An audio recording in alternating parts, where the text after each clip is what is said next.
It's that time of the week again where we get to talk about brand new VR games coming out this week, new games coming out next week, and of course some of that juicy VR gaming news. But before we dive into that, I want to thank today's channel sponsor, Into Black. Into Black is the ultimate first-person action adventure designed for the Quest, making a special use of the Quest 3 as well. Dive deep into a vast alien planet and fight off terrifying creatures while you scavenge for resources, repair your ship solo or with up to 3 friends. Explore over 20 unique levels filled with danger and discovery, from magma chambers to alien nests, all fully voice acted and an immersive story. And for those looking for a real challenge, you can even take on the Singularity mode, the PvPvE, where survival isn't just about the enemies, it's about trusting no one.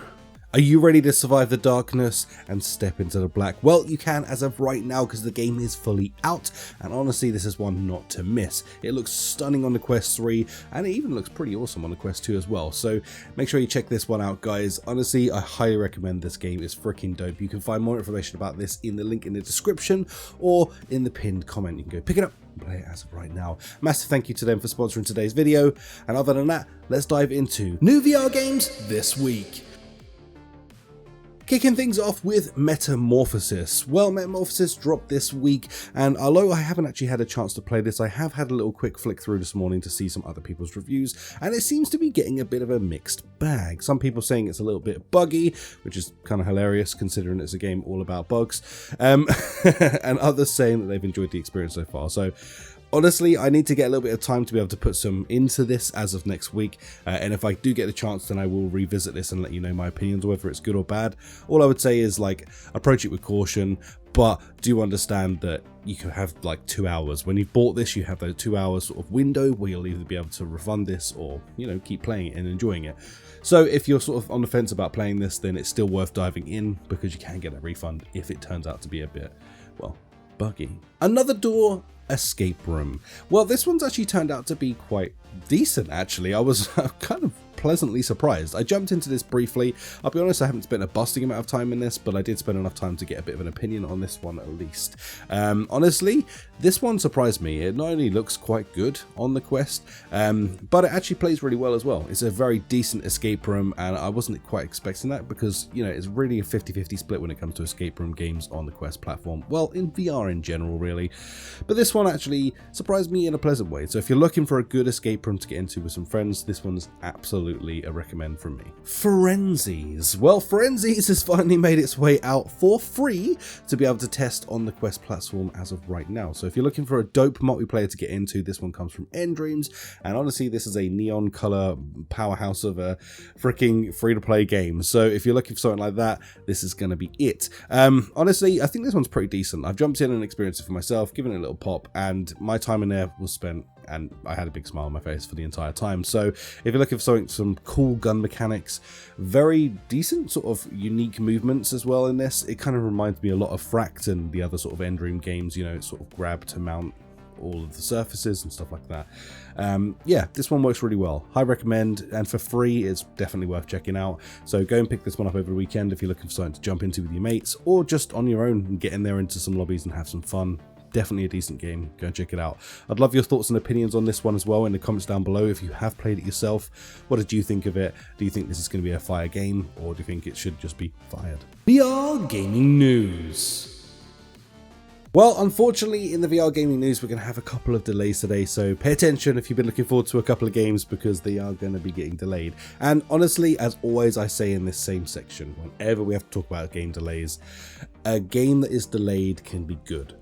A game that isn't delayed and released early will never be good. It will just, you only get one shot of this, so I'm glad that developers are listening, and honestly, a delay is never a big deal to me. I'd much rather that and get a dope game at the end of it. First up, we have Starship Troopers Continuum. Now, this game has now been delayed for a while. I don't think they've given a definitive date just yet. I think they gave a rough thing of next month, but yeah, we'll have more information coming out on this very soon, and really, honestly, they can take all the time they need. I would really rather this game just come out being good. I'm a massive fan of the Starship Trooper franchise, and as we all know, this is being made by the same people that made the Hitman game, so, well, Hitman port, should I say. So I don't have a lot of hope for this, but what remaining little bit of hope I do own, I would really like this game to work out well. Next up, Wanderer Fragments of Fate. Unfortunately, this one has been given another indefinite delay. For this one, they've actually said no date. We're not giving you a date, okay?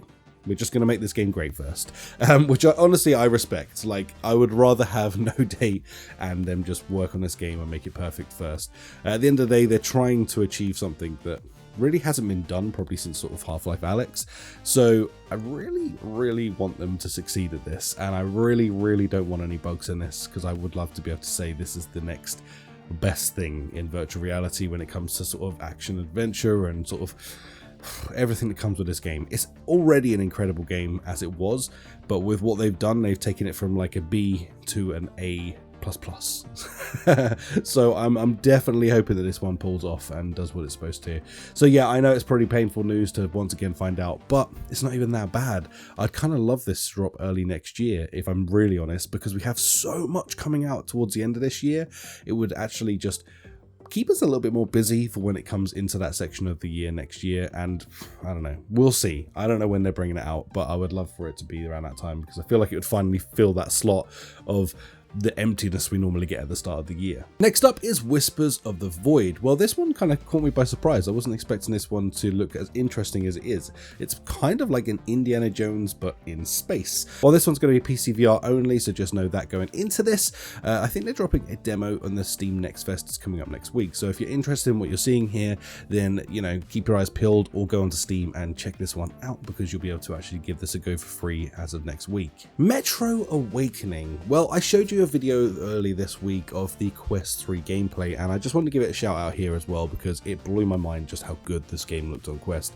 I feel like recently I keep on just getting one-upped in my experiences in the Quest 3, because developers are finally starting to be able to use the power of the Quest 3, which is freaking awesome. And I feel like right about now we're hitting this sort of like really good arc of solid experiences that not only are great games but look freaking good on a Quest as well. So honestly, high praise to Vertigo for smashing out with this one. It looks really bloody good on the Quest 3. It looks even better when you're in there in the headset as well. So high praise from this. If you were on the fence and unsure as to whether this was going to be one that you picked up on the Quest or PC or whatever, like I've seen a lot of people in the comments now from my video saying like, actually I might just get this on the Quest for it being sort of like standalone, and I kind of agree. I'll be honest with you, it looks good enough to still be able to enjoy everything that you needed to.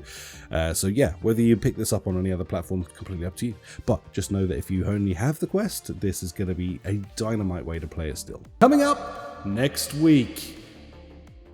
Well, next week we have Arizona Sunshine, the remake, dropping on all platforms. I am really excited for this personally. I'm a massive fan of Arizona Sunshine. It's kind of like the standard game that we've all played 1,000 times by now, but it's still fun to jump into.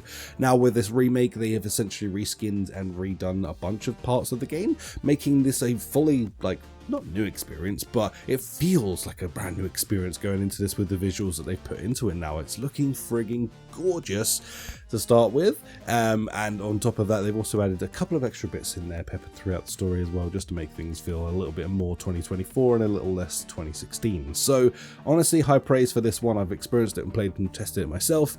It's very good. This one's great. Keep your eyes out on the channel, because I might have something coming up next week about this. Does it stack? Well, that's the game that's coming out next week. This is a mixed reality experience. Well, you're going to be stacking objects to see if you can stack them. Yeah, this one looks kind of fun. Honestly, I don't know, but it kind of looks fun to be able to play with a friend maybe. Unfortunately, I guess it's the same thing that's always being said on this channel, which is the chance of getting 2 people in a household with a VR headset is phenomenally small, but I guess you can still check this one out by yourself and have a lot of fun with it. So Does It Stack is dropping. I'm definitely going to give it a go. You know, I love mixed reality, so I'll give it a pop and see whether it's any good, and I'll let you know next week. Exo Cars. Well, I still haven't personally experienced this one, but it's coming out next week, and they're talking about adding in a multiplayer function now as well. I think for the moment it's just like ghosted cars that you're chasing of other people, opposed to actually live service of being able to race them. I think they're kind of missing the mark a little bit by not having that in the game already. It's a racing game at the end of the day, but nonetheless, I'm willing to sort of like just check out what this one's like. If it's freaking dope without even needing multiplayer, then hell freaking yeah, and then multiplayer can come down the line. That'd be good enough for me, honestly, as long as they smash the racing mechanics in this. I haven't tried it, and I don't think I know anyone who has yet, but I'm interested to see what it's going to turn out like. Next up, we have Maestro dropping. Yeah, I don't know what much more to say about this. You play as a conductor, maestroing it up. Yeah, if this is your bag, it's coming out next week. And last but not least is Undead Citadel is going to be dropping next week as well. Honestly, very excited about this one. I've actually dropped a video yesterday, so if you want to go check out what this game looks like on the Quest, you can. Spoiler alert, it looks frigging amazing on the Quest. They've done a phenomenal job of getting everything from the PC game into a Quest game, and not only that, they deliver it in a package that is just very visually pleasing. Like, honestly, the dismemberment and everything that's in this, pretty top tier. This is definitively like a bit of a sneaker that's come out of nowhere, and this is one to pay attention to. If you like your sort of brutal slicey dicey games, then you're going to enjoy this a lot. Not only that, but it's obviously got a full campaign story running through it as well. So you've got that, the horde mode. Honestly, enjoy. If this is your kind of game, really, you're going to enjoy. High recommend from me, no brainer, pick it up, enjoy. Well, that's about going to do it for this video, guys. Don't forget though, in other news, like the Quest 3S is dropping next week as well, so if you've ordered yours, it's going to be coming next week, which is exciting stuff. I'll also be doing some of my stuff next week related to that, so keep your eyes peeled on the channel if you're excited about that headset. Other than that, guys, take care, have a fantastic weekend. Let me know in the comments down below what you're going to be playing this weekend. It encourages me to dive into some different things. I do this every week, but honestly, it leads me into like some dope places sometimes. You guys suggest the most rarest of games, and it gets me involved. So let me know. I don't care whether you're playing Gorilla Tag or something completely rare I've never heard of. Let me know in the comments down below. Other than that, take care, have an awesome weekend, and I'll catch you next week. Bye!